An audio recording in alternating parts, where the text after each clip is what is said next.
Les ténèbres ne régneront pas toujours sur la terre.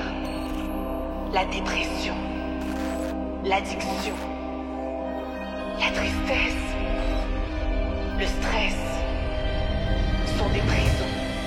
La honte te pousse à t'isoler. Pendant toutes ces années, tu as cherché la liberté. Ce n'est pas un hasard si tu te retrouves ici. J'ai entendu tes cris. Je t'appelle encore une fois. Ne résiste pas. Laisse-toi conduire par le son de ma voix. Je suis là, avec toi.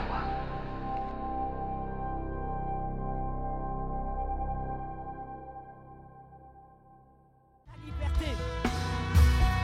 Et elle arrive vers toi. Tu as juste à attendre et activer ta foi. Tu as juste à attendre et activer ta foi. Et lorsque tu auras activé ta foi, alors la délivrance viendra, alors la liberté viendra, alors la guérison viendra. Mais il sera fait selon ta foi. Il sera fait selon le niveau de ta foi. Alors tu as juste à croire. Croire qu'il est capable de faire au-delà de ce que tu peux penser ou imaginer. Et aujourd'hui, on va le louer pour cela. Aujourd'hui, on va le louer parce qu'il est capable de faire au-delà de tout ce qu'on peut imaginer ou penser. Alors, est-ce qu'on peut se mettre debout tous ensemble? Et j'aimerais qu'on élève la voix tous ensemble en ce sens, en disant qu'aujourd'hui, c'est le jour de la délivrance. Aujourd'hui, c'est le jour de la liberté. Aujourd'hui, c'est le jour de la traversée vers 2025. Aujourd'hui, c'est le jour de la traversée vers 2025. Et que nous décidons tous d'activer notre foi dans le nom de Jésus. Alors je ne sais pas pour toi, mais il est temps de se réjouir en avance. Il est temps de se réjouir en avance, parce que le Seigneur n'a pas dit son dernier mot. Alors il sera fait selon le niveau de ta foi, dans le nom de Jésus. Ça y est, on y est, c'est la fin de l'année. C'est le moment de se réjouir. C'est le moment de se réjouir. Et vous savez pourquoi on va se réjouir? Parce que vous êtes des héros de la foi. Parce qu'avec tout ce qui s'est passé cette année, vous êtes encore là. Vous croyez en Dieu, vous venez dans sa maison, vous venez le chercher, le célébrer, l'élever. Et ça c'est des héros de la foi. Et pour commencer ce moment, j'aimerais juste prendre un petit cœur qui va nous mettre dans la disposition de ce que Dieu veut faire. Il est question de la foi. Dieu ne veut pas qu'on traverse l'année, qu'on passe à l'autre année sans que tu aies pris ta dose de foi pour y aller. Que tu n'y ailles pas à vide. Mais Dieu veut remplir ta jauge. Dieu veut réveiller ta foi. Dieu veut te rappeler qui il est.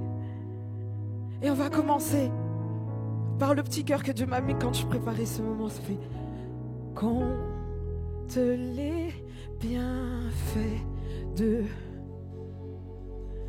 mets-les tous devant tes yeux. Tu verras en adorant combien le nom en est. On va le redire.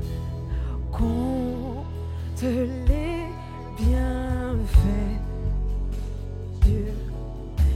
Mets-les tous devant tes yeux.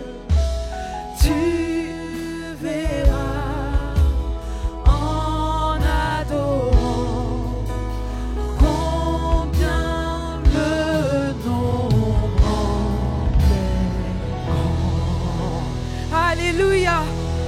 Oui, Seigneur Jésus, Père, nous voulons nous rappeler ce matin combien tu es bon.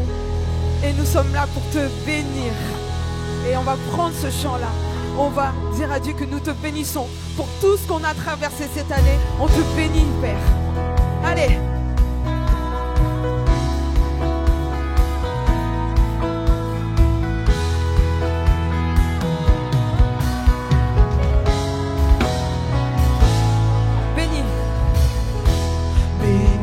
Soit ton nom, là où tu donnes l'abondance et déverses ta bienveillance.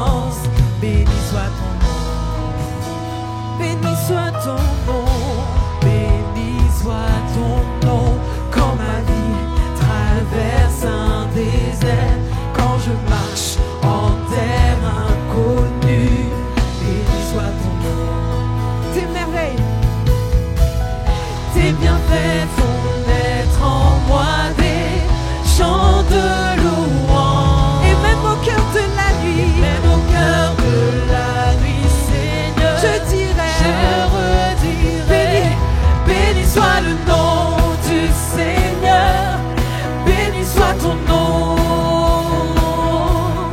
béni soit le nom du Seigneur, béni soit ton nom glorieux, béni soit le nom du Seigneur, béni soit ton nom, béni soit le nom du Seigneur, béni soit ton nom glorieux, béni soit. béni soit ton Quand les jours, quand sur moi quand ça va, le soleil quand tout va bien dans ma vie, semble me sourire. je peux bénir ton nom. Béni soit ton nom, Mais il y a aussi des périodes, Seigneur, où béni soit ton nom. je marche sur le chemin de la souffrance Et de souffrance, et ça me coûte. t'offrir ma Mais je veux louange. dire, béni soit ton nom. Tes bienfaits, Tes bienfaits font naître en moi des chants de louange. et même au cœur de la nuit, Et même au cœur de la nuit, Seigneur, je dirai, je répéterai, béni, béni soit le nom du Seigneur, béni soit ton nom, béni soit le nom du Seigneur, béni soit ton nom glorieux, béni soit le nom du Seigneur, béni soit ton nom, béni soit le nom du Seigneur, béni soit ton nom glorieux. quoi qu'il arrive, en devenir, tu donnes et tu reprends. Même si tu donnes et que tu décides de reprendre, je choisirai de dire béni, béni. Même si je comprends pas, Tu donnes et tu reprends, et tu donnes et tu reprends. mon cœur choisit Mon cœur choisit de dire béni. béni soit ton nom. Tu donnes, Tu donnes et tu reprends, tu donnes et tu reprends. Mon cœur choisit de dire oui, béni soit ton nom. tu donnes, Tu donnes et tu reprends, tu donnes et tu reprends. Mon cœur choisit de dire béni, oh béni soit, béni, béni soit le nom du Seigneur, béni soit ton nom, béni soit le nom du Seigneur, béni soit ton nom glorieux, oui béni, béni soit le nom du Seigneur, béni soit ton nom, béni soit le nom du Seigneur, béni soit ton nom glorieux. alléluia. Oui Seigneur, nous te bénissons pour toutes les vallées, toutes les montagnes, toutes les souffrances sur lesquelles tu nous as rendus victorieux. Nous avons été touchés, mais nous sommes encore debout. Alléluia. Et dans les difficultés, parce qu'elles ne sont pas qu'en 2024, elles arriveront certainement 2025, même après. Mais Seigneur, dans les moments difficiles, je veux que mon âme te bénisse. Je veux que mon âme te bénisse encore. On l'a chanté tout à l'heure en disant que des fois, ça nous coûte de bénir le Seigneur. Mais il y a cette disposition que Dieu met parce que tu sais qui est le Dieu en qui tu as placé ta foi, ta confiance et ce qu'il a déjà fait pour toi. Qu'est-ce qu'il n'est pas capable de faire encore une fois? Il nous invite à tout lui donner. Alors on va bénir le Seigneur avec notre âme, avec notre être, avec notre corps, avec notre bouche, avec notre pensée. Alléluia. Amen.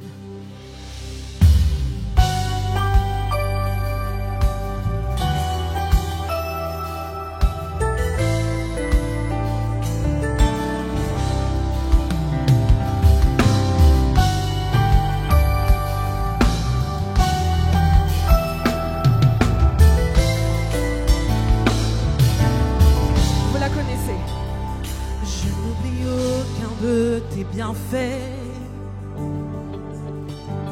Car à chaque fois que j'ai peur, mon cœur est rempli de paroles pour te louer,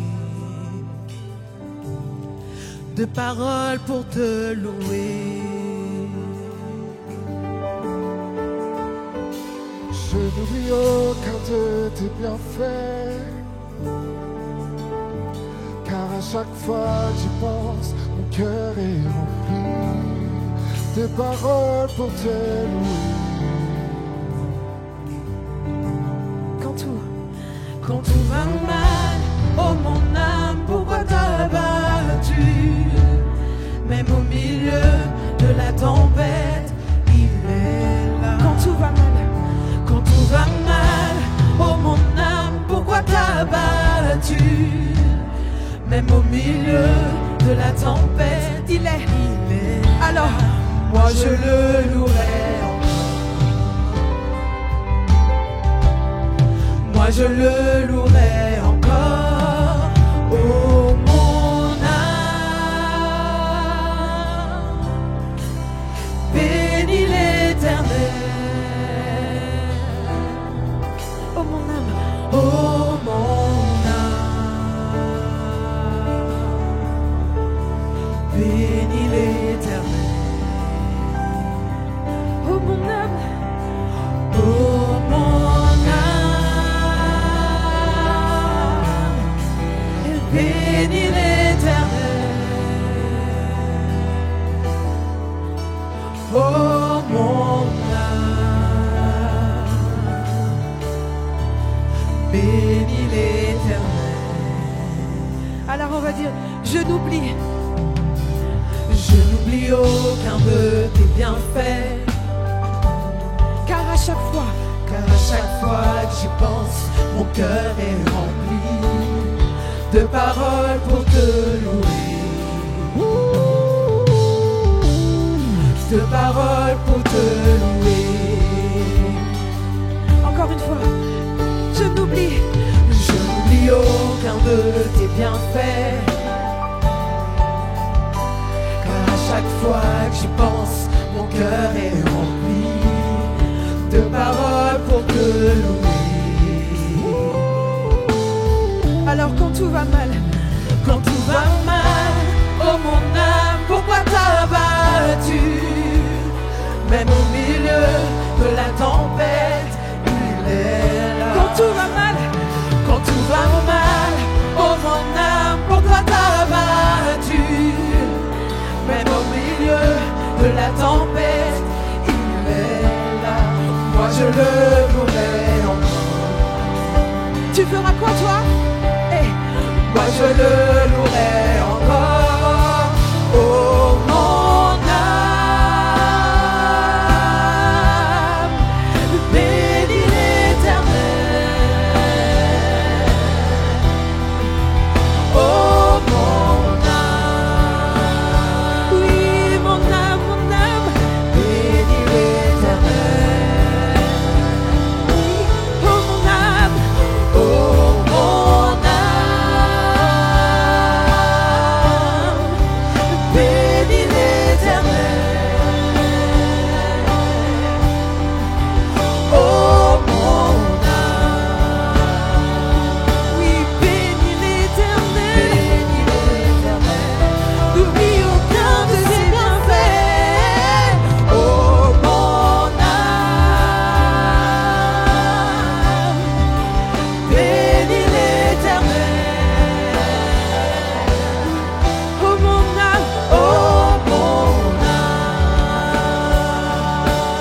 tu as fait, Seigneur. Oh mon Père.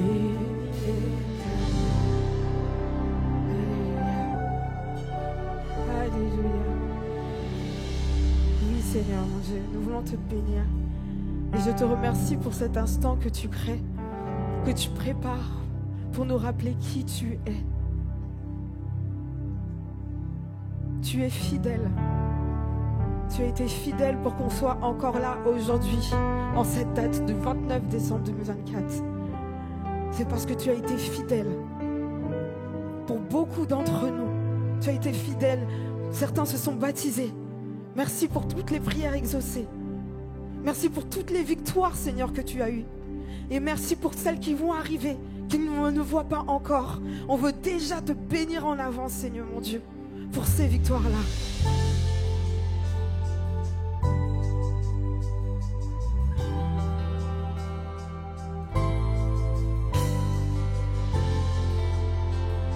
Et pour ceux qui sont dans une attente auprès de Dieu, au travers de ce chant, Dieu veut rappeler qu'il est encore là et qu'il est fidèle, que ce n'est pas fini, que cette disposition que tu as peut-être en arrivant en 2024 ne durera pas toujours en 2025. Ce que tu vis aujourd'hui n'est pas le résultat de toute ta vie. Ce n'est pas fini. Ce n'est pas terminé. Si tu es arrivé comme le peuple, arrivé devant la mer et tu arrives à un niveau dans ta vie où tu ne sais plus quoi faire d'autre que de regarder, de constater qu'il n'y a plus de jus, j'aimerais te rappeler juste une chose. C'est que si juste, il y a une parole qui dit que jusqu'ici l'Éternel t'a secouru, qu'est-ce qu'il n'est pas capable de faire encore? Il veut juste la foi et la fermir. Alors tu vas dire: je reste sur toi, pardon. Tu renouvelles mes forces. Tes promesses sont vraies. Ta parole ne faillit pas. Je reste ferme, car tu prends soin de moi. Même dans les tempêtes, tu ne m'abandonnes pas. Tu es fidèle, fidèle, fidèle.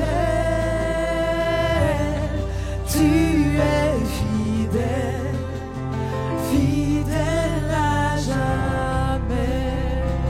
Tu es fidèle, tu es fidèle.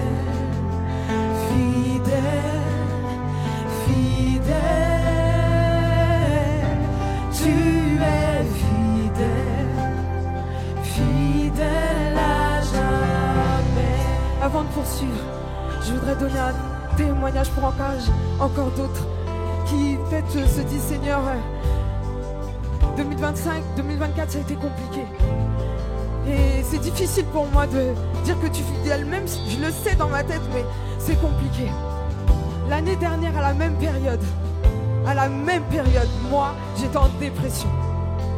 À la même période, j'étais en dépression, je venais quasiment plus à l'église pour vous dire. Et je me souviens qu'une fois, je quittais d'une réunion à l'église, j'étais en voiture. Et sur le chemin, il y avait des arbres, il y avait des... comme un... voilà, une pente comme ça. Je me suis dit en conduisant: Alexandra, si tu as juste à foncer tout droit là, et c'est fini. C'est terminé. Je ne pourrais pas vous dire qu'est-ce qui a fait que je ne l'ai pas fait. Je pense que c'est une... il n'y a rien de magique, c'est juste que j'ai juste pas fait. Mais qui aurait cru qu'un an plus tard, Dieu m'emmènerait ici? Le chemin était dur pour arriver ici, les amis. Mais Dieu est fidèle. Et vous savez, quand on est en dépression, on voit pas... la seule chose qu'on voit, c'est qu'on est mal, c'est tout. On ne constate pas les choses. Et quand je suis sortie, quand j'ai commencé à cheminer avec Dieu, ça n'a pas été facile tous les jours, je ne vous le cache pas. Mais ce que j'ai réussi à voir, c'est que Dieu a été fidèle parce qu'il a, pendant que moi j'étais pas bien, il a permis que j'ai à manger, un toit sous ma tête. Il a pris soin de ma famille. Dieu est fidèle, même si tu ne le vois pas sur les autres choses, il est fidèle. Pour te montrer que quand le jour où tu arriveras à voir, tu verras que j'étais là tout le temps où tu ne voyais pas. Donc, pour cette année, je sais que ça peut être difficile pour certains, mais Dieu est fidèle, il est déjà là. C'est juste la foi. C'est juste la foi qu'il demande.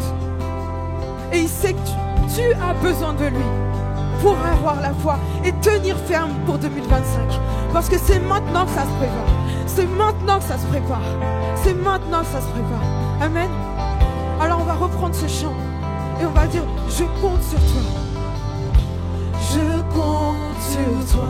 Pour renouveler mes forces. Je renouvelle mes forces.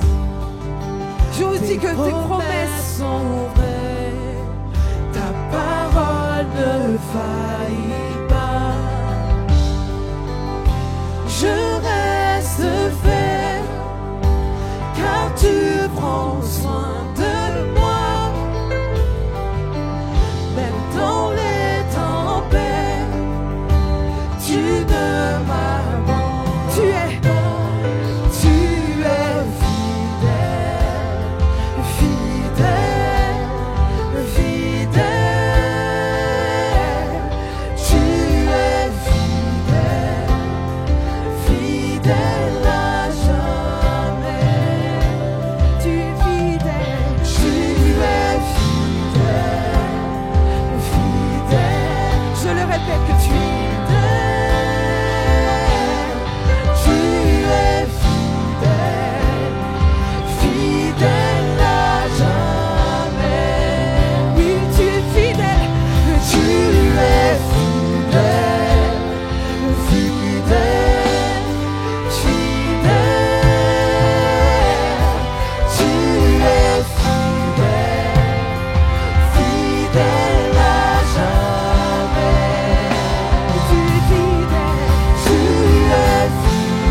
Le Seigneur peut le faire dans ta vie.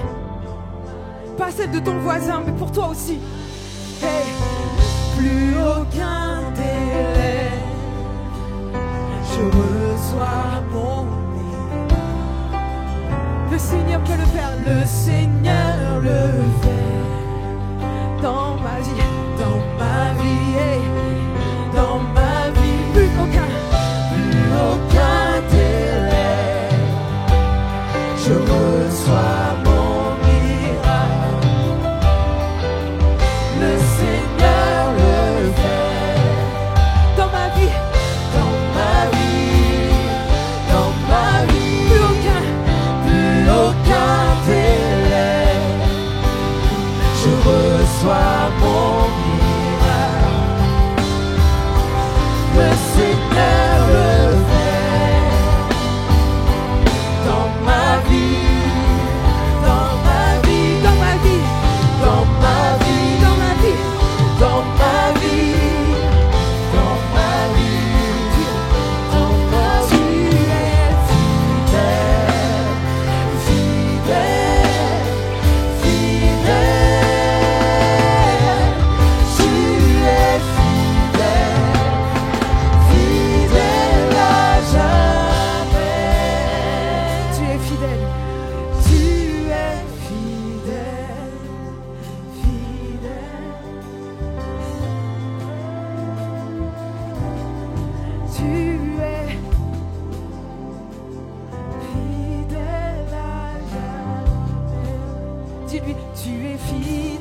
tu es fidèle. Je ne sais pas quel est le Goliath qui s'est levé dans ta vie.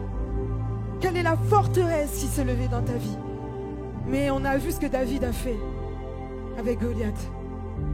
Et aujourd'hui, c'est toi, David. Aujourd'hui, c'est toi, David. Tu ne marches pas tout seul. Tu dis, oh, j'ai pas beaucoup de ressources. Il avait une pierre. Il avait une pierre. Il n'y a pas besoin d'avoir quelque chose de spécial. Juste de croire que Dieu peut faire en toi, avec toi, par toi et pour sa gloire. Amen. Et enfin, pour finir, pour nous préparer pour 2025, nous avons besoin de son esprit. Nous avons besoin de voir comme lui. Nous avons besoin de sa parole. Nous avons besoin de croire, de placer notre confiance en lui. Qu'il ouvre nos yeux spirituels, qu'il ouvre notre cœur. Et c'est ce qu'on va lui demander au travers de ce chant-là.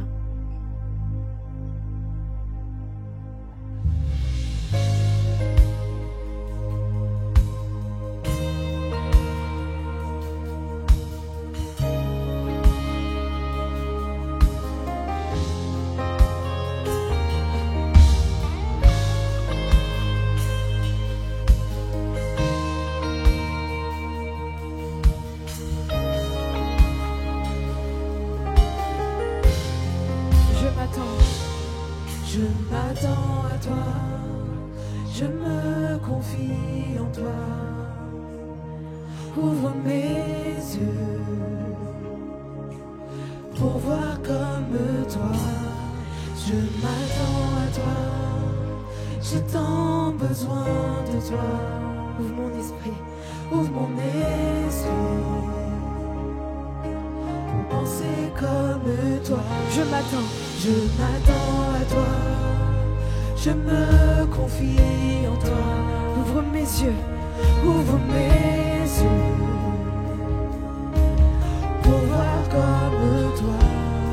Je m'attends à toi, j'ai tant besoin de toi. Ouvre mon esprit pour penser comme toi.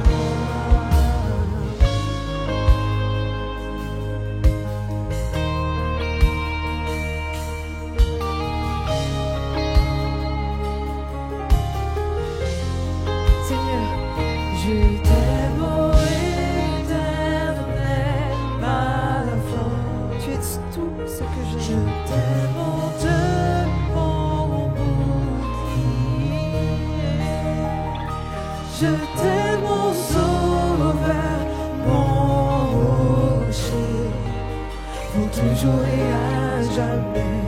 Je t'aimerai, je t'aime, oh éternel, ma force.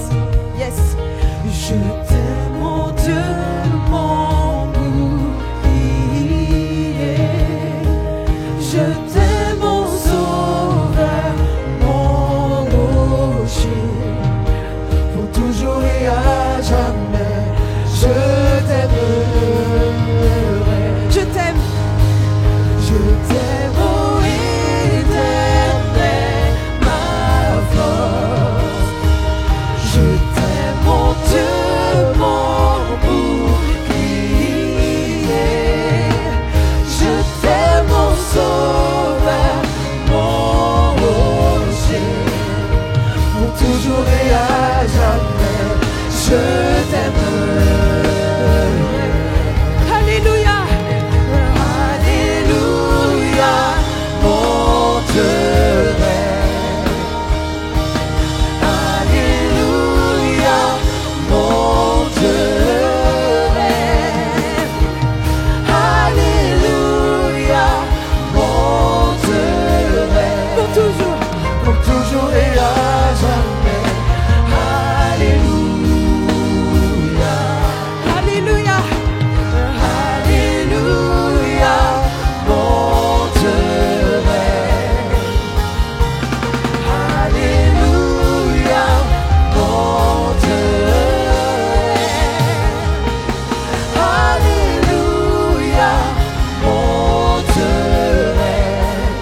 Alléluia. Alléluia, mon Dieu règne. Est-ce que tu réalises ce que tu dis? Alléluia, mon Dieu règne. Alléluia, mon Dieu règne. Pour toujours et à jamais. Alléluia. Une dernière fois, Alléluia. Alléluia, mon Dieu règne. Alléluia, mon Dieu règne. Alléluia, mon Dieu règne. Pour toujours et à jamais. Alléluia. Alléluia. Alléluia. Alléluia.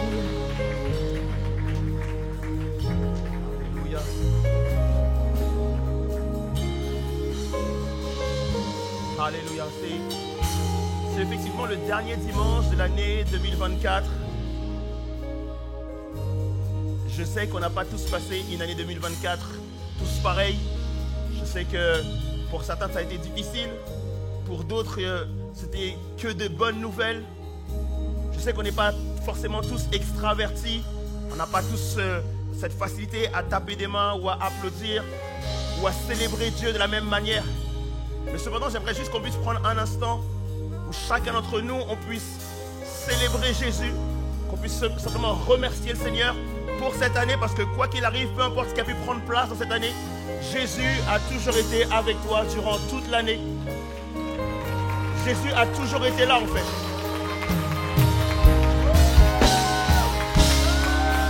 J'aimerais juste qu'on puisse prendre quelques instants pour célébrer ensemble. Et dire Seigneur, parce que merci, tu as été là. Merci, tu as été fidèle. Merci, tu as toujours été présent. Merci, tu ne m'as jamais oublié. Merci, tu ne m'as jamais délaissé. Tu ne m'as pas abandonné. Tu as toujours été là avec moi. Est-ce qu'on peut acclamer Jésus? Alléluia. Seigneur, tu règnes dans nos vies, dans nos cœurs, dans nos pensées. Tu es digne de gloire et de majesté. À toi toute la gloire, Seigneur Dieu. Alléluia. Amen. Amen. Prenons place, les amis. Alléluia. Merci à l'équipe de louange aussi. Merci à vous tous. Seigneur, nous te remercions parce que tu es, depuis le 1er janvier 2024, tu es présent et aujourd'hui encore tu l'es. Et pour les derniers jours de 2024, tu seras là. Et tu prépares, Seigneur Dieu, aussi à être là pour 2025. Merci parce que ta promesse est certaine. Tu es avec nous à chaque jour. Je te prie ce matin, Seigneur Dieu, pour la parole que tu vas nous donner pour ce dernier dimanche de 2024. Qu'elle puisse aussi, Seigneur Dieu, être non pas simplement une semence de plus qu'on va mettre aux oubliettes, mais qu'elle puisse aussi changer, transformer nos vies en profondeur. Merci de conduire ce moment comme tu as conduit la louange, que tu puisses conduire la prédication. Merci que tu puisses répandre aussi ta présence, ton onction, et que nous puissions être touchés. Au nom de Jésus. Amen. Amen. Amen, ça va tout le monde?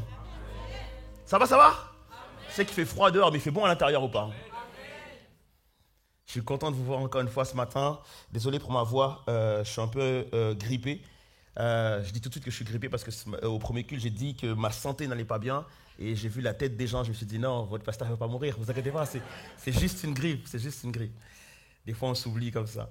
Et donc ça me fait vraiment plaisir d'être là. Et je sais que c'est une fin d'année. Il y a quelques semaines de cela, on parlait de cela avec quelques personnes dans la prière, dans le temps de prière. Et effectivement, lorsque je demandais à tout le monde, c'est quoi ton bilan de l'année, comment tu te sens aujourd'hui, comment ça va, etc.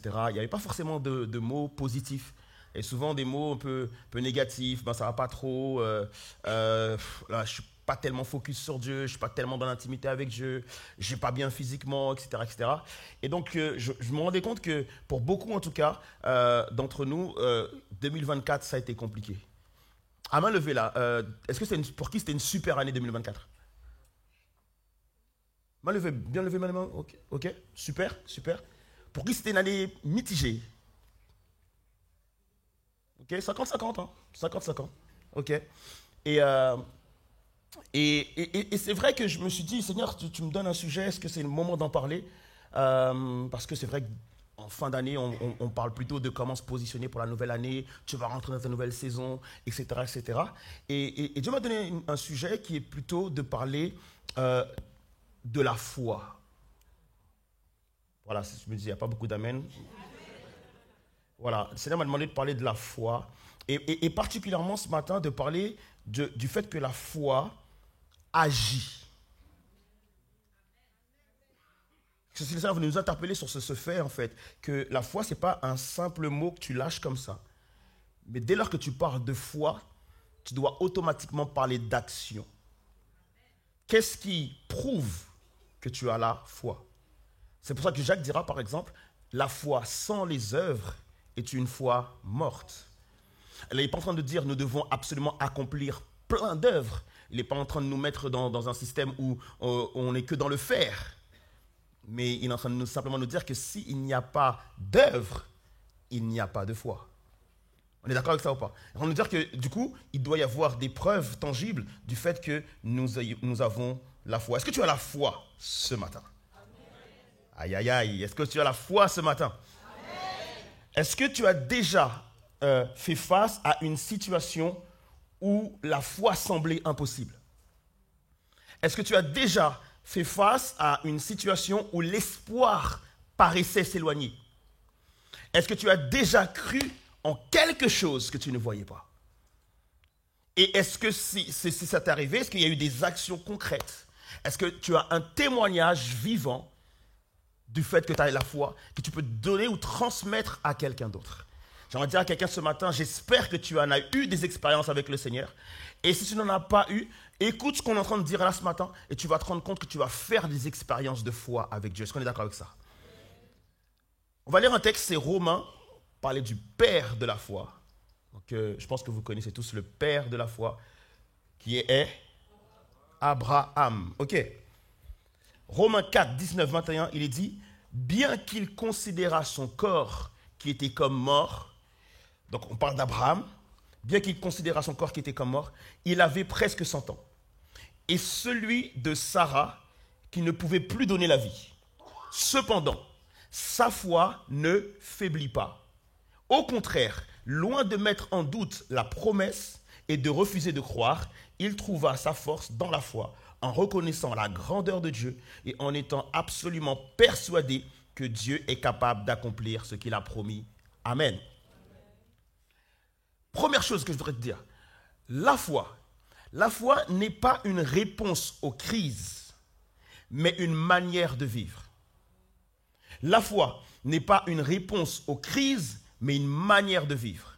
Beaucoup de personnes ont tendance à parler de foi uniquement quand ils font face à un problème. Dès lors qu'il y a une montagne, dès lors qu'il y a une vallée, un chemin, dès lors qu'il y a une situation, une tempête, un problème dans leur vie, c'est à ce moment-là qu'ils vont vouloir activer leur foi. C'est à ce moment-là qu'ils vont écouter des podcasts sur la foi. C'est à ce moment-là qu'ils vont écouter des prédications sur la foi. C'est à ce moment-là qu'ils vont lire des textes sur la foi. C'est à ce moment-là qu'ils vont se mettre à prier pour avoir la foi. Or, la foi n'est pas une réponse aux crises, mais une manière de vivre. Ce n'est pas moi qui le dis, c'est la parole de Dieu qui le dit, parce qu'il est dit dans Habakkuk, et ça a été repris aussi par Paul dans le Nouveau Testament, le juste vivra par la foi. Vous êtes d'accord avec ça ou pas? C'est-à-dire que du coup, la foi, c'est ce que je suis, c'est ma manière de vivre. Je n'ai pas la foi quand j'ai des problèmes, j'ai la foi tous les jours. Est-ce qu'on est d'accord avec ça ou pas? Nous devons aimer Dieu de tout notre cœur, de toute notre pensée, de toute notre intelligence, de toutes nos forces. Nous devons aimer Dieu. Dieu doit être aimé. On est d'accord? Dieu doit être servi. Et nous devons obéir à Dieu. Cependant, toutes ces choses doivent être faites de quelle manière? Par la foi. Avant d'aimer Dieu, avant de servir Dieu, avant d'obéir à Dieu, je dois d'abord croire en Dieu. Hébreux 11.6 nous dit, or, sans la foi, il est impossible de lui être agréable, car celui qui s'approche de Dieu doit croire qu'il existe et qu'il récompense ceux qui se tournent vers lui. Ceux qui s'approchent de Dieu doivent d'abord croire. Nous devons croire avant toute chose. Et donc, effectivement, là, ces derniers jours, on a pu passer une période de Noël. Ça a été Noël pour vous? Voilà, ça c'est ceux qui ont eu les cadeaux. Ils se disent yes. Et les autres, ça va, ça a été Noël pour vous. Donc on a pu vivre une période de Noël. Et Noël, c'est vrai que tout le monde sait que Jésus-Christ n'est pas né le 25 décembre. Donc, nous ne sommes pas en train de fêter Noël pour dire que nous appuyons cette théorie que Jésus, non. Mais il nous est donné un jour une opportunité que nous saisissons pour nous rappeler qu'un sauveur nous est né. Un fils nous est donné. Et donc c'est important pour nous quand même de pouvoir nous rappeler cela. Et normalement, justement, du 1er décembre jusqu'au 25, c'est une période qu'on appelle la période de l'Avent.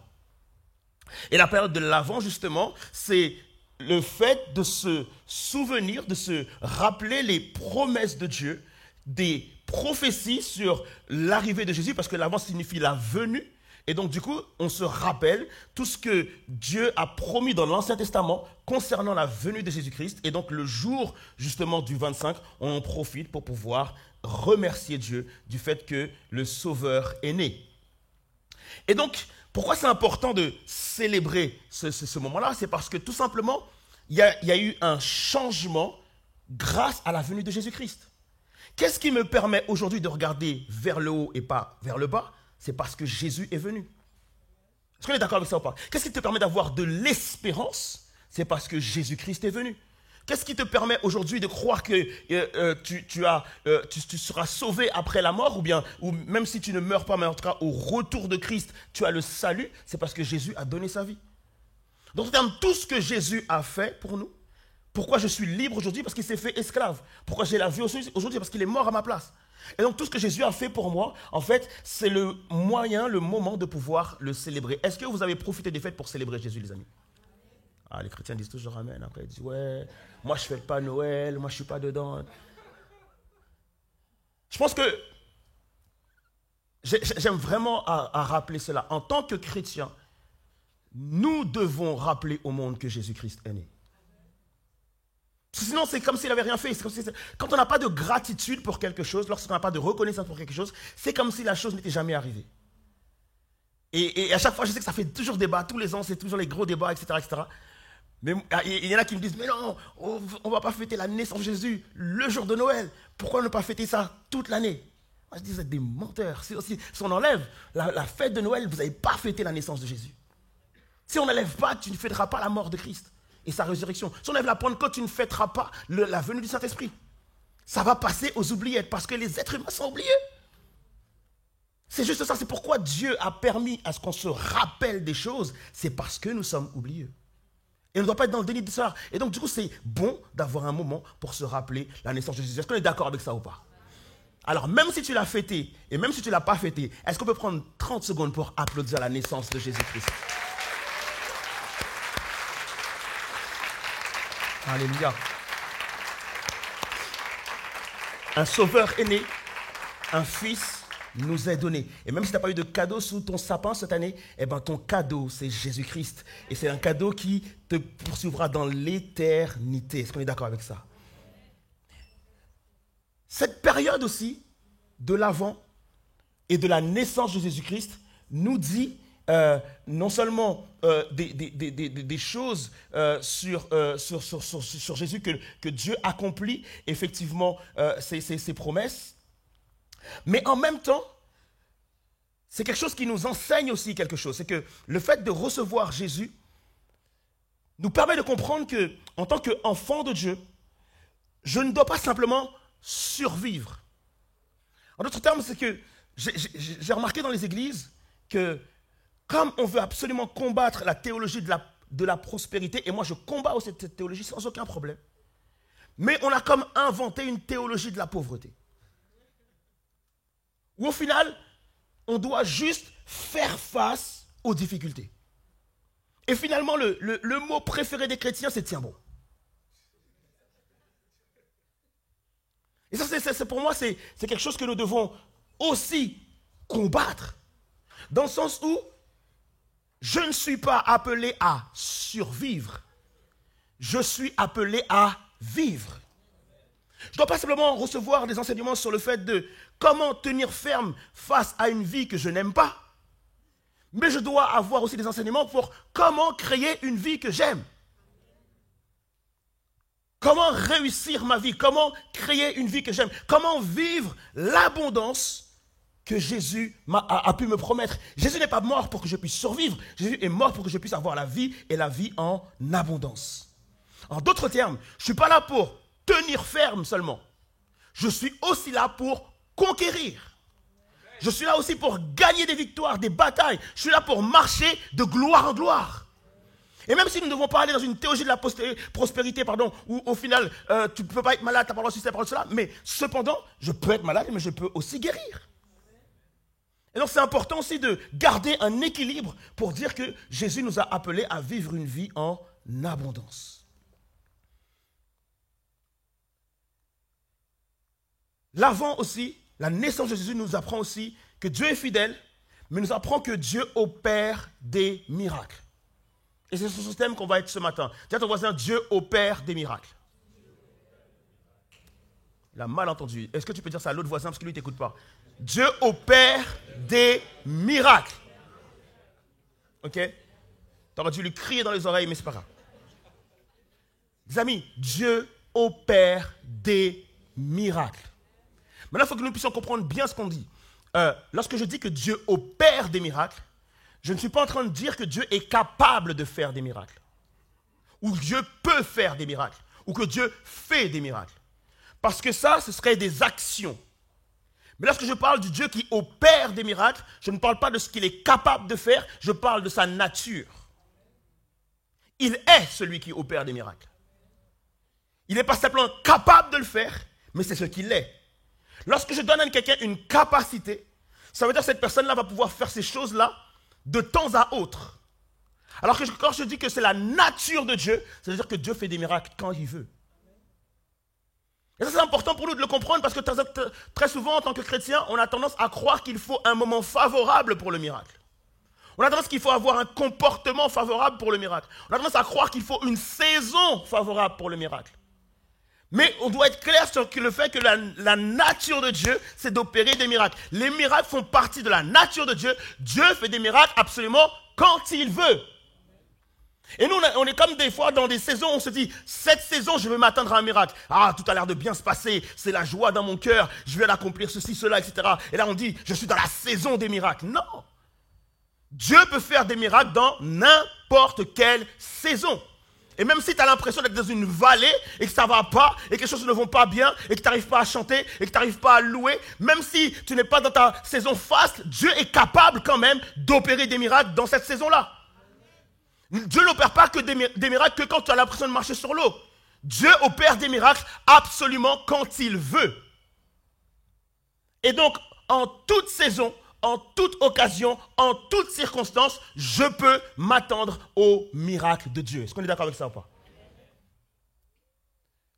Dieu fait des miracles par nature.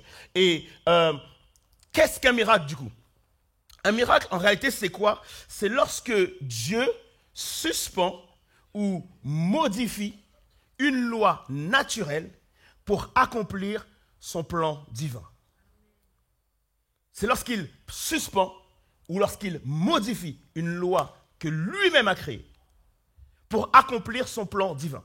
Vous savez, beaucoup de personnes à notre époque pensent que justement Dieu est un grand horloger. En d'autres termes, oui, il existe un Dieu qui a tout fait démarrer, mais depuis, il n'est plus là. Alors que nous croyons en un Dieu qui a effectivement tout fait démarrer, mais qui continue à agir dans sa création. Et qui est le seul capable de modifier les lois qu'il a lui-même établies. C'est moi qui le dis, il suffit juste de regarder ce qui s'est passé pour le peuple d'Israël. Le peuple d'Israël est libéré de l'Égypte. Ils s'en vont, ils partent et tout ça. Et lorsqu'ils arrivent devant la mer Rouge, ils font face à la mer Rouge et derrière eux, il y a les Égyptiens. En d'autres termes, c'est comme toi et moi, lorsqu'effectivement, quelque chose de notre passé essaie de condamner notre avenir.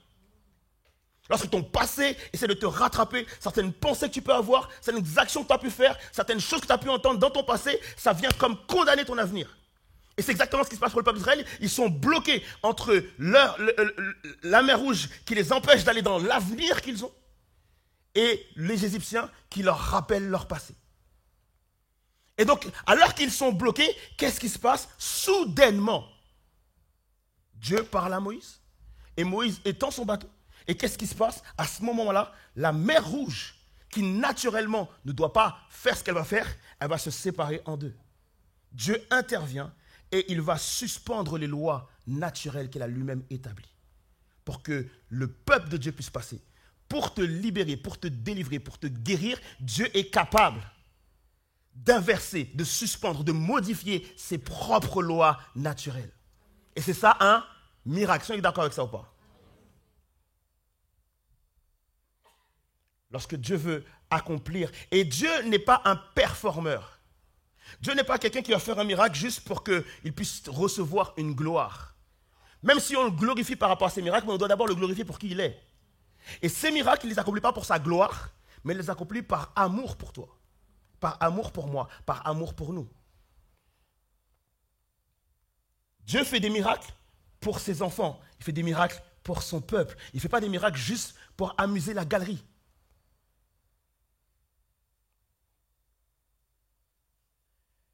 Du coup, il y a une vraie question à se poser ce matin. Si Dieu opère des miracles, comment se fait-il que toi et moi, on voit peu de miracles?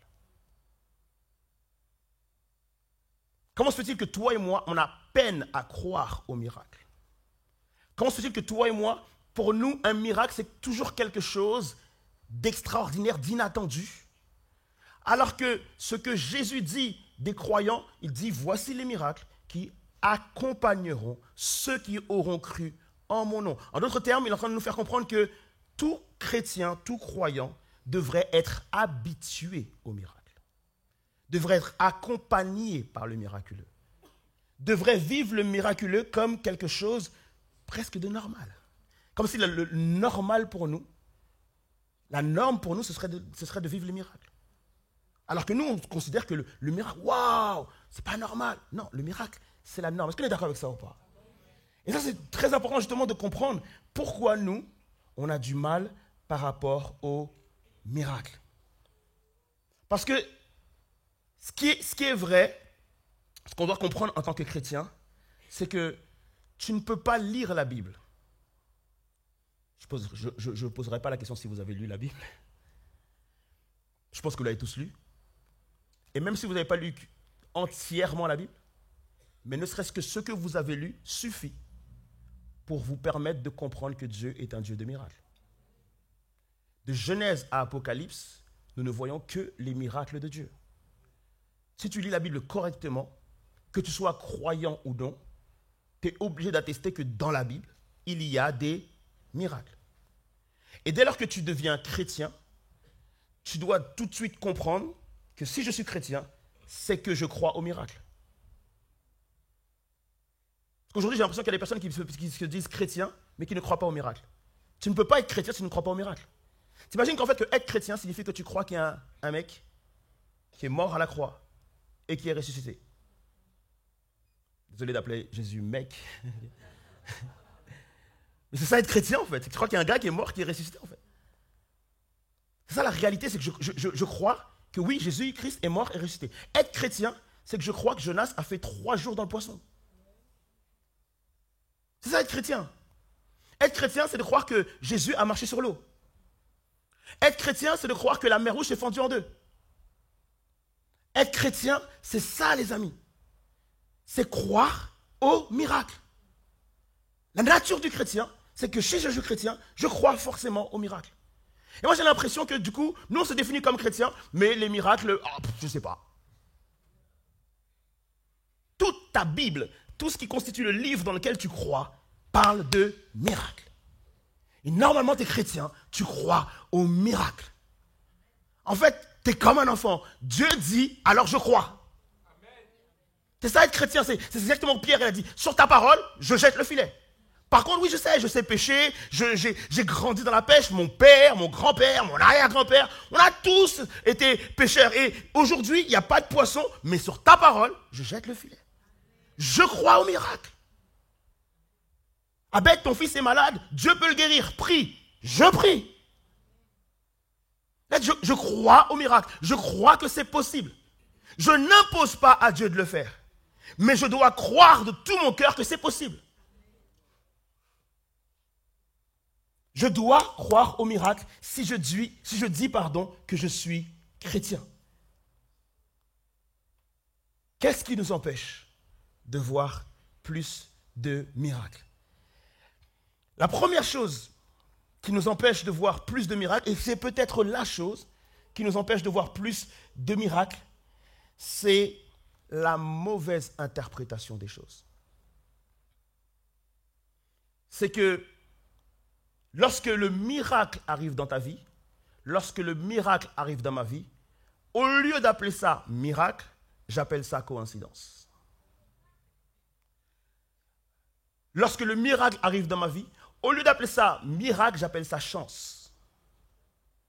Lorsque le miracle arrive dans ma vie, au lieu d'appeler ça miracle, j'appelle ça hasard. Et c'est notre mauvaise appellation ou interprétation des choses qui nous amène à ne pas cultiver la mentalité du miraculeux. On ne considère pas les miracles comme des miracles. Dans l'Ancien Testament, il y a un livre qui s'appelle le livre d'Osée, où justement Dieu va demander à Osée d'épouser une femme particulière, parce que cette femme-là malheureusement est prostituée. Et donc Osée va l'épouser et au final, il va avoir 2 enfants avec elle. Cette personne-là va avoir sa nature qui la rattrape et donc elle va quitter Osée, elle va abandonner Osée, elle va retourner auprès de ses anciens amants. Elle arrive auprès de ses anciens amants et tout ça, et puis Osée a la conviction qu'il faut qu'il aille la chercher. Donc il va de village en village pour essayer de la retrouver, et finalement il arrive dans un village et elle la retrouve. Il sait pertinemment qu'elle ne voudra pas repartir avec lui, parce que c'est pour ça qu'elle a fui. Donc du coup, il ne va pas chercher à la convaincre de revenir avec lui. Ce qu'il va faire, c'est qu'il va donner de l'argent aux amants pour qu'ils puissent la nourrir. Et ce qui se passe, c'est qu'à un moment donné dans le texte, elle est en train de remercier ses amants, pensant que c'est eux qui la nourrissent, alors que c'est en réalité Osée. Et nous, le problème, c'est ça. Alors que tu as un boulot aujourd'hui, tu crois que c'est grâce au patron. Tu as de l'argent aujourd'hui, tu crois que c'est grâce à tes capacités. Tu réussis dans tel ou tel domaine, tu penses que c'est parce que tu as connu ou rencontré quelqu'un.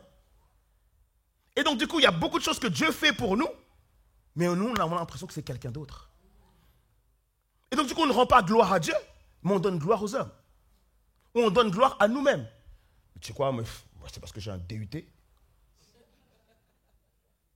C'est normal. C'est parce que j'ai tel diplôme, c'est parce que j'ai telle capacité, que je peux réussir, etc. Mais on ne se rend pas compte. Mais comment se fait-il que tu occupes un poste avec des milliers de candidats pour ce poste, des personnes hautement plus qualifiées que toi pour ce même poste, et qu'au final, c'est toi qui es assis dans ce bureau-là?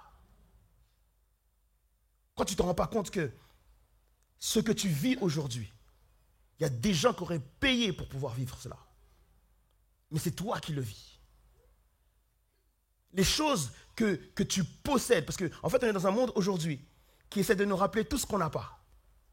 Et on a fêté Noël dernièrement, et tu vois tous ces trucs qu'il faut acheter, qui te rappellent tout ce que tu n'as pas, et te font oublier tout ce que tu as. Et il y a beaucoup de choses que tu as aujourd'hui, que tu appelles chance, coïncidence, normale, alors que ce sont des miracles de Dieu. Et au lieu de donner gloire à Dieu, tu te dis juste que c'est de la chance. Par contre, pourquoi? Parce que toi, tu t'attends à ce que le miracle soit véritablement quelque chose qui te semble impossible. Et à ce moment-là, lorsque tu vas vouloir t'affronter à l'impossible, tu ne vas pas pouvoir avoir la foi en Dieu, de croire en Dieu, parce qu'en réalité, Dieu a accompli tellement de miracles dans ta vie, mais malheureusement, tu les as appelés chance. Dieu t'a donné un travail, Dieu t'a donné une maison, Dieu t'a donné tes enfants, Dieu t'a donné une famille, Dieu t'a donné un véhicule, Dieu t'a donné des vêtements, etc., etc. Tu ne te rends pas compte de la grâce, du miracle de Dieu. Parce que toutes ces choses-là, tu te dis, tout le monde les a, alors c'est de la chance. C'est juste une coïncidence. Tu ne te rends pas compte que lorsque tu sors de chez toi et que tu rentres en pleine santé, c'est une grâce de Dieu. C'est un miracle de Dieu. Si Dieu prenait le temps de t'asseoir et de te raconter toutes les secondes de ta vie, qu'est-ce qui aurait pu se passer à tel moment, c'est à ce moment-là que tu te dirais, ah Seigneur, c'est un miracle que je suis là. Mais tu n'as pas besoin qu'il te raconte. En fait, tu sais que Dieu, il t'a dit une chose, je serai avec toi tous les jours jusqu'à la fin du monde. Je n'ai pas besoin de te raconter. Mais tu sais que si tu te lèves le matin et que tu te couches le soir, c'est parce que j'ai accompli des et des miracles dans ta vie. Arrête d'appeler ça chance, arrête d'appeler ça coïncidence, qu'on commence à me donner gloire parce que j'ai accompli des miracles dans ta vie.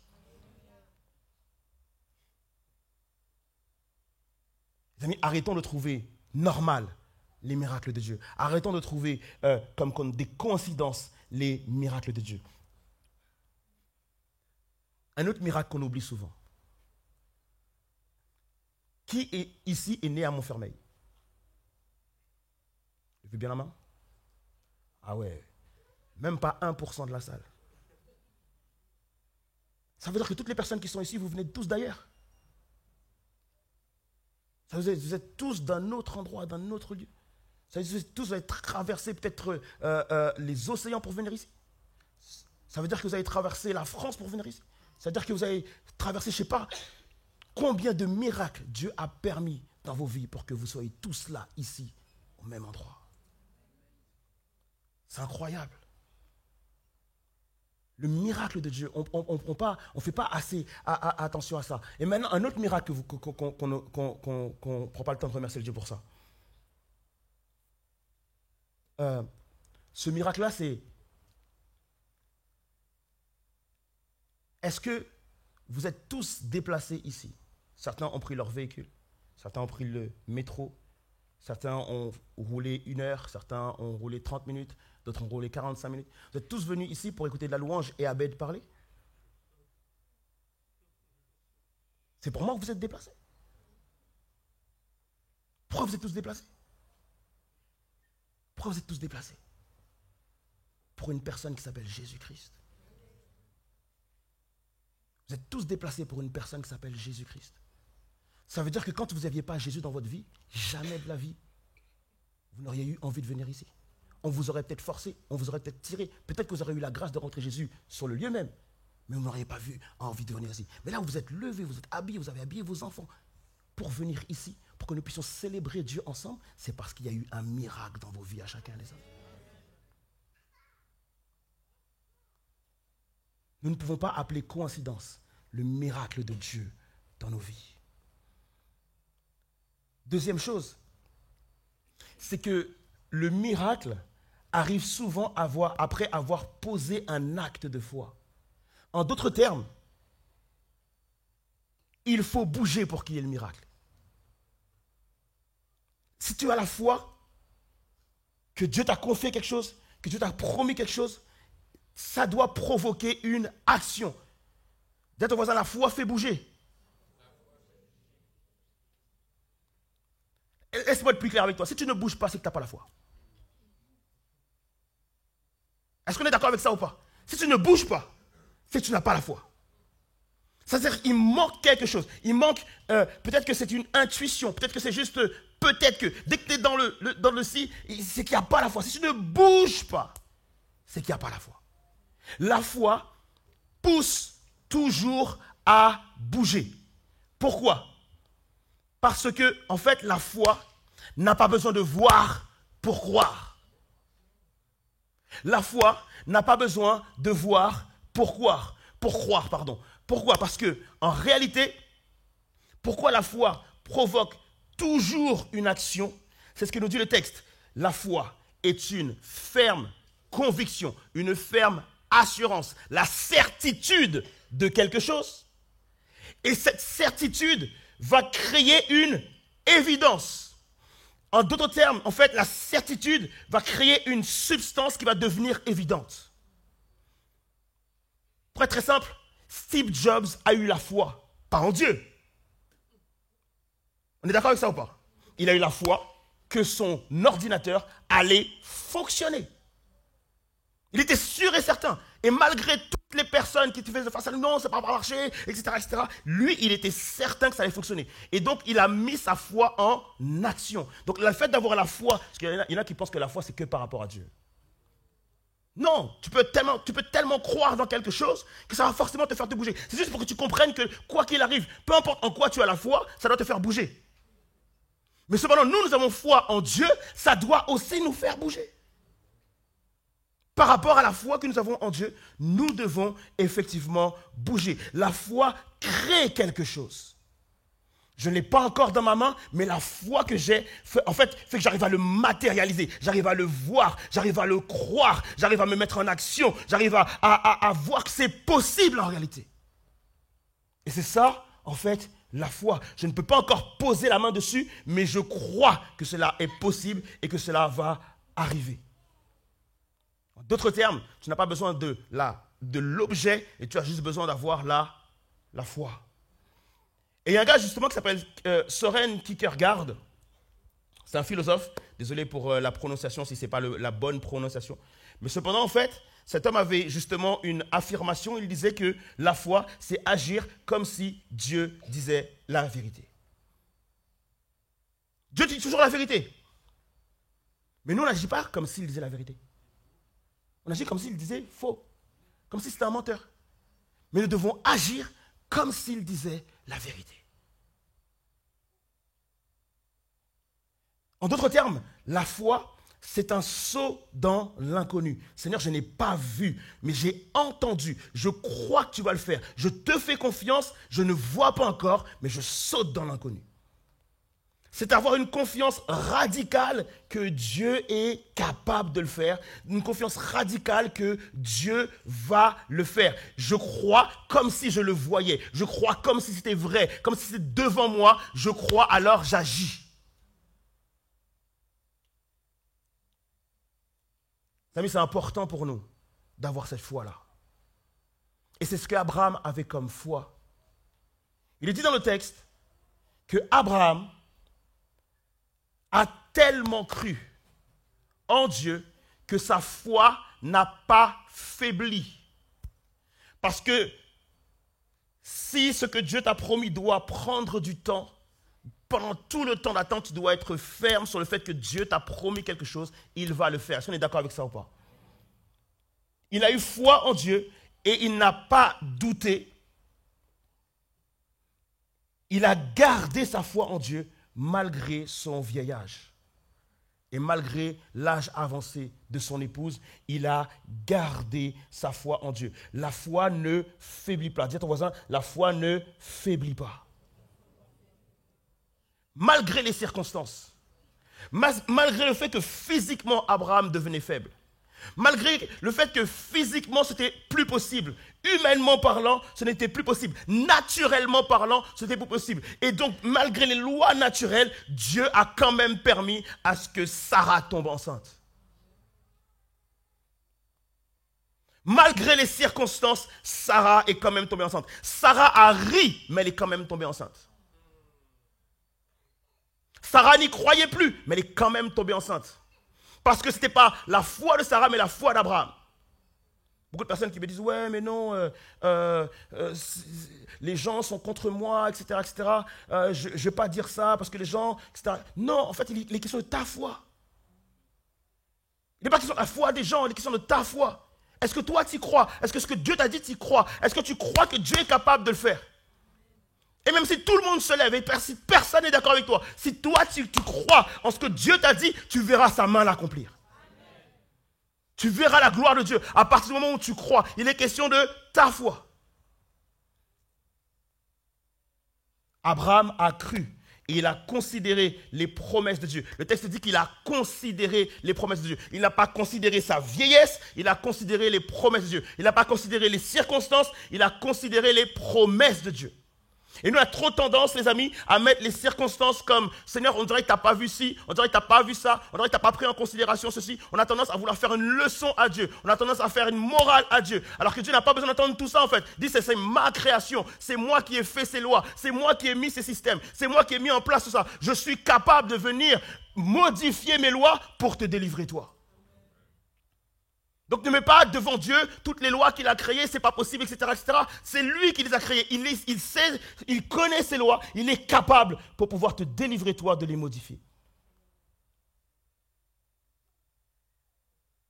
Abraham a considéré la promesse de Dieu. Abraham a eu la vision de Dieu.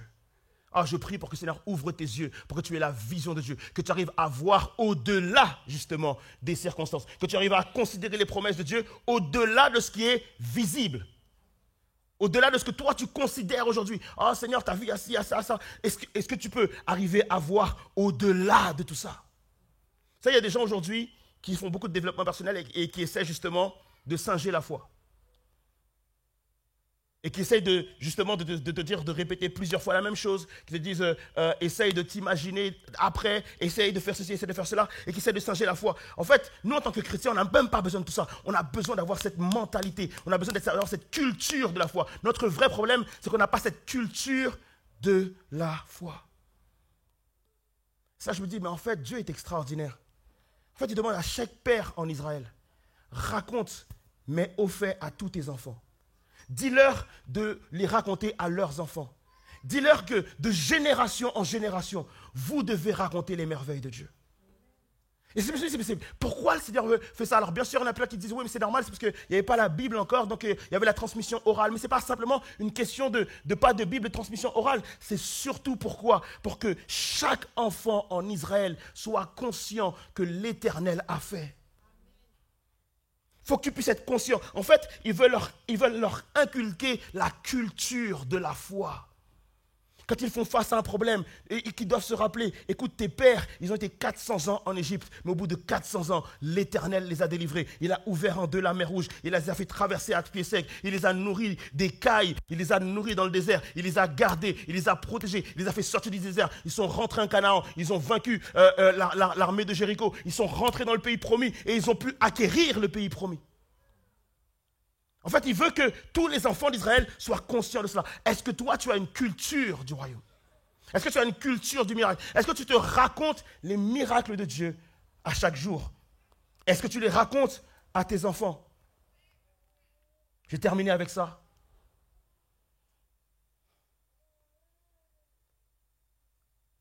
C'est ce qui me rend le plus triste, en fait, en tant que chrétien. C'est que j'en ai vu des miracles dans ma vie. Et dernièrement, je disais souvent une parole que je ne dirai plus jamais. Je disais toujours, Seigneur, pourquoi nous, on a l'impression d'être une génération sacrifiée? Dans le sens où, voilà, j'ai entendu mes parents parler de miracles. Ils sont quittés Haïti, ils sont venus en France. Dieu les a fait voyager. Ils n'avaient pas un sou. Ils n'avaient pas de quoi s'acheter une paire de chaussures. Et Dieu leur a quand même permis de traverser un océan pour venir ici, faire grandir, nourrir leur famille et tout ça. Et moi, je ne sais pas si vous avez grandi dans les églises haïtiennes, mais souvent, je me disais, Seigneur, mais nous, qui sommes nés en France ou qui avons grandi en France, on a comme le sentiment qu'il n'y a pas de miracle pour nous. Comme si nous, on ne voit pas forcément ta grandeur. Et j'avais tendance à dire, Seigneur, moi, je ne veux pas les miracles de mes parents, je veux aussi mes miracles. Et cela m'a repris par rapport à ça. Il m'a dit, mais Abed, mais tu ne me considères pas en fait. Des miracles pour toi, j'en ai fait tous les jours. Tous les jours. Sauf que tu ne les considères pas. Vous savez, en fait, on est vraiment des personnes qui oublient. Moi, je sais qu'il y a des personnes. On dit, Abed, écoute, franchement, c'est chaud. Je veux avoir un enfant. Ça fait 10 ans que je suis marié. Ça fait 5 ans que je suis marié. Ça fait 3 ans que je suis marié. On a prié. Et Dieu a donné l'enfant. Les personnes qui m'ont dit, Abed, tu sais quoi? J'arrive pas à trouver un mari. On a fait un jeûne. On a prié. On s'est lamenté devant Dieu. Quelques mois après, la personne trouvait un mari. Les personnes qui m'ont dit, écoute, Abed, franchement, tu sais quoi? Nous aussi, on aimerait aussi avoir des enfants, on a prié. Au lieu d'en avoir un, Dieu a donné des jumeaux. Mais ce qui me rend le plus triste, c'est que beaucoup de ces personnes, quand je les cherche à l'église, je ne les trouve pas.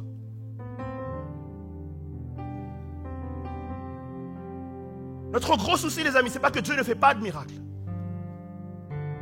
C'est qu'on interprète mal les miracles de Dieu. On ne considère pas les miracles de Dieu. On n'honore pas le miracle de Dieu. On ne glorifie pas Dieu pour son miracle. Tu pries pour avoir un enfant, le Seigneur te donne un enfant. Mais comme tout le monde a des enfants, du coup, ce n'est plus un miracle. Tu pries pour le Seigneur pour un travail, le Seigneur te donne le travail. Mais comme tout le monde a un travail, donc ce n'est plus un miracle. Tu oublies que pour avoir ce travail, le Seigneur a délogé quelqu'un. Le Seigneur a permis qu'il y ait une crise dans le travail pour que tu puisses l'avoir. Le Seigneur a permis à ce que les choses tournent en ta faveur. Lorsque tu rentrais dans ce travail, tu as dit à tout le monde, ce poste-là n'était pas pour moi. Je ne méritais pas ce poste. Je n'ai pas les diplômes pour être à ce poste. Mais Dieu a permis que je puisse avoir ce poste. Comment se fait-il que 5 ans plus tard, ce est juste normal et que ce n'est plus un miracle? Mon ami, si ça a été un miracle un jour, c'est un miracle pour toujours. Et pour toujours, tu dois raconter les merveilles de l'Éternel. Je ne m'y attendais pas. Je ne pensais pas que c'était possible. Mais Dieu l'a fait. Je n'ai pas réussi mon concours, mais j'ai le poste quand même. Je n'ai pas les diplômes qu'il faut, mais j'ai le poste quand même. C'est le miracle de Dieu dans ma vie. Moi, effectivement, Anaïs, elle est née prématurée. Elle est née à 6 mois, pardon. Et c'est vrai que je suis parti en néonat. Et c'est vrai qu'il y avait plein de bébés qui sont nés pareil, prématurés. Mais est-ce que parce que plusieurs personnes vivent la même chose que moi, cela signifie que ce n'est plus un miracle? Non, les amis. Anaïs, c'est notre miracle. C'est le miracle de notre couple. C'est le miracle de l'église. C'est le miracle de Dieu. Elle ne respirait pas, elle respire. On avait dit qu'elle n'allait peut-être pas marcher, elle court même. On avait dit qu'elle parlerait peut-être pas, elle parle jusqu'à ce qu'elle chante. C'est le miracle de Dieu dans nos vies. Et jamais de la vie, l'Éternel m'entendra dire que c'est juste normal. Non, Seigneur, c'est ton miracle. Je dois adopter la culture du miracle. Lorsque Dieu fait un miracle, ce n'est pas une coïncidence, c'est un miracle. Même si ça arrive à tout le monde, c'est pas mon souci, c'est pas mon problème, c'est mon miracle à moi. C'est mon témoignage. Et lorsqu'elle aura 18 ans et qu'elle dira, papa, j'ai du mal à y arriver, j'ai du mal à arriver à l'école, c'est compliqué, je pense que je ne réussirai pas. Je dirai, Anaïs, rappelle-toi, tu es né prématuré. Le Seigneur t'a donné ceci, cela. Il a fait un miracle dans ta vie. Aujourd'hui, ce qu'il a fait hier, il est capable de le refaire aujourd'hui. C'est ton miracle, mon ami. Afin que nous puissions tous apprendre à cultiver le miracle. Pourquoi je vous prêche ce message? Parce que j'ai un super pote à moi. Super pote à moi avec lequel on a eu une discussion. Un diabète. J'en ai marre que les chrétiens soient des personnes si simples. J'aimerais que les chrétiens soient des personnes plus réfléchies, qu'on puisse prendre le temps de réfléchir, qu'on puisse avoir une bonne connaissance des choses et qu'on arrête d'être des personnes aussi simplets. Il me faisait comprendre qu'en fait que lorsque quelqu'un vient d'Haïti et qu'il a ses papiers, c'est pas un miracle. Pourquoi? Parce que ça arrive aussi à des musulmans, ça arrive aussi à d'autres personnes, d'autres nations. Pourquoi ce serait un miracle? En fait, il faut que tu comprennes que Dieu écrit ton histoire à toi. Dieu te considère comme une personne unique avec qui il écrit ton histoire à toi. Ce n'est pas parce qu'il te donne quelque chose que tout le monde a que ce n'est pas un miracle. Ce n'est pas parce qu'il te donne quelque chose que tout le monde a qu'il n'est pas digne de reconnaissance. Ce n'est pas parce qu'il te donne quelque chose que tout le monde a qu'il n'est pas digne de gratitude. Arrête de croire que si tu respires, que ce n'est pas un miracle. Tellement de personnes respirent aujourd'hui. Et après, ils sont partis voir, c'est un test. Et le médecin leur a dit, waouh, vous devriez mourir. Vous ne devriez pas être ici. Ce n'est pas normal que vous soyez là. Vous avez un cancer de je ne sais pas combien de temps. Vous devriez être mort. Qu'est-ce qui permet que vous êtes là? C'est parce que Dieu te garde. C'est parce que Dieu te protège. C'est parce que Dieu vient à ton secours. C'est parce que Dieu te nourrit. C'est parce que Dieu est là. Ne donnez pas au diable ni aux gens ce que Dieu fait. C'est Dieu qui donne le vouloir et le faire. Si simplement tu respires, tu dois louer l'Éternel. Parce que si tu respires, c'est par la grâce de Dieu. C'est le miracle de Dieu qui t'a donné le souffle de vie. Le souffle de vie, c'est quelque chose de miraculeux. Parce que ton cœur bat toutes les secondes que tu dois arrêter de donner gloire à Dieu. Si mon cœur bat, c'est le miracle de Dieu dans ma vie. Lorsque je considère les choses comme ça, j'adopte la culture du miracle. Et du coup, je n'ai plus peur, je n'ai plus de crainte par rapport à quoi que ce soit. S'il me permet de respirer, il peut aussi guérir. S'il me permet de respirer, il peut aussi me soigner. Il peut tout faire dès lors que j'ai la culture du miracle. Est-ce qu'on peut se lever ensemble? Alléluia.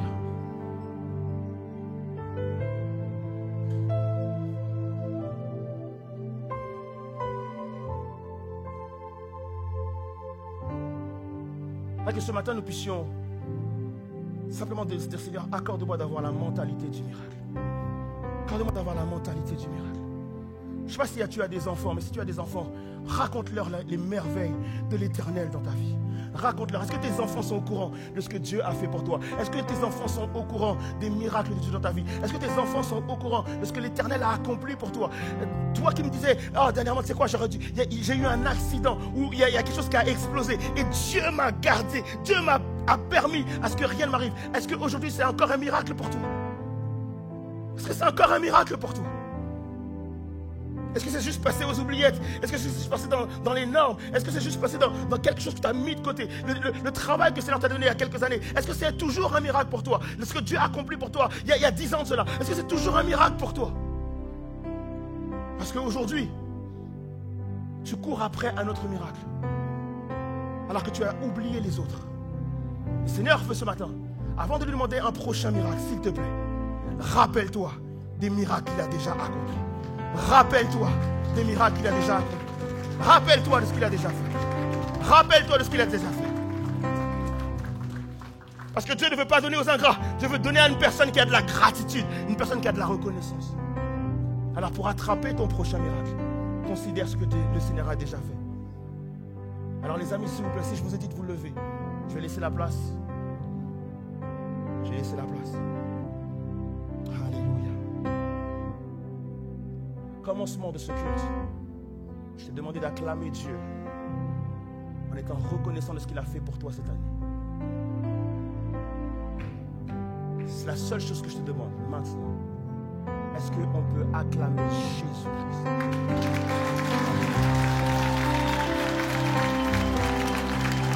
Alléluia. Est-ce qu'on peut encore continuer quelques secondes encore? Alors c'est ton moment si tu veux encore acclamer le Seigneur et adopter cette nouvelle mentalité de foi. Adopter cette nouvelle mentalité de miracle envers l'Éternel des armées. Alléluia. Évidence Home, que Dieu vous bénisse. On se retrouve la semaine prochaine, même lieu, même heure.